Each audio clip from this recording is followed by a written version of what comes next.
Here's a wild one. As all fans know, Glyn Johns was tasked with assembling the Beatles' Get Back album in 1969 and set about creating a proposed version for release. Anyone familiar with the Beatles literature knows why it failed to appear. You will read it endlessly in every book. Get Back was rejected, rejected, rejected. Just as they also talk, wrongly, about George's songs being rejected. It might seem silly to argue otherwise, but there is every reason to think Glyn Johns' Get Back album was not rejected, at least not in the way it's always said. If we want to really understand what happened, we need to look at a sequence of events. We can start by noting this. The Beatles' own work on Get Back did not end on 31st of January 1969. In fact, the group reconvened a number of times in the spring in an effort to get the album completed and out. This often entailed their working closely with Glyn Johns, as they all helped put together the album they had in mind. Take this, for example, from Mark Lewison's Complete Beatles Chronicle. As late as May 1969, work is continuing.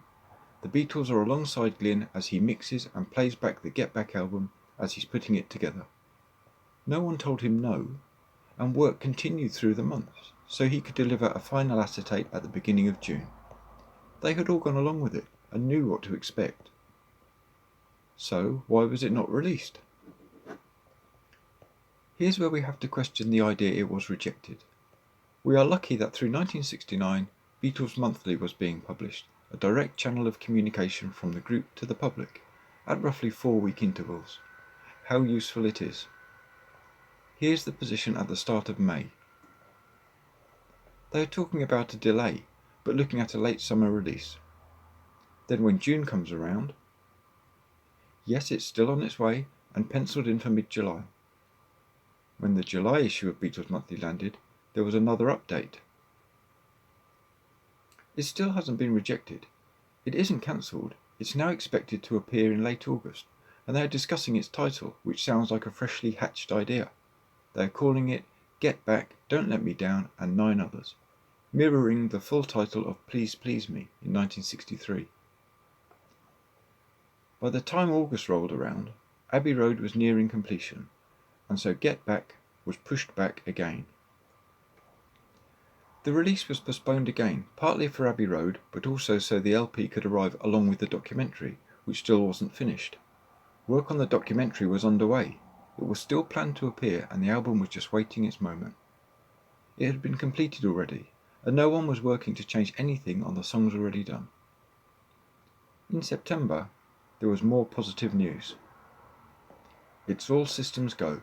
The Get Back album will appear at the end of the year, and the book has been prepared too. We get to October, and the position is unchanged. The Get Back LP is still scheduled for release in December. At no point through 1969 has there been any announcement that Get Back is not coming out. It's always on the table, just facing delay after delay. What happened next is that the final cut of the movie was completed, and with the inclusion of songs like I Me Mine, some alterations were needed to the album running order. So what did they do? Did they appoint George Martin or some other producer to overhaul the supposedly rejected mixes? No.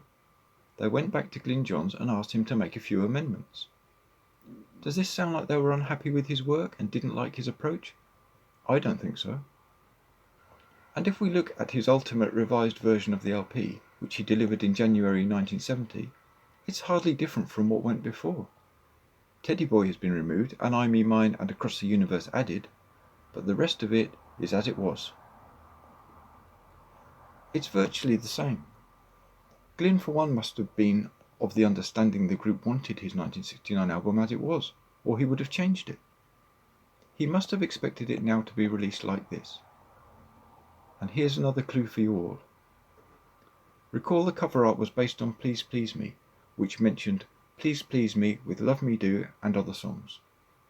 Love Me Do got a call out because it had been a single. Please Please Me with Love Me Do. Check out this cover slick for the Get Back album. It calls out Let It Be. This artwork was reproduced in the Beatles anthology book, by the way, so we know it's not some bootleg, it's official. It indicates the artwork was done after Let It Be had been nominated for release as a single. That's why it says Get Back with Let It Be. And that shows this artwork to have been prepared in early 1970, which is when the Let It Be single was lined up for release. The album Still Get Back, produced by Glyn Johns. They're still preparing to release it. So where and when was it ever rejected? Of course we know what happened next, and we know Get Back is going to be reworked by Phil Spector and appear instead as Let It Be. But whether this truly means Glyn's work was rejected is questionable. It certainly hadn't been rejected during the whole year it had taken to get this far down the line. But make your own mind up. This and many other interesting discoveries were made during research for my new book, Let It Be, The Making of the Beatles' Final Album, Book 2, The Apple Sessions and Beyond. You can find it on Amazon. In writing it, I have examined the 100 hours of Get Back tapes in full, in unprecedented detail, and you'll be amazed at some of the things which have emerged.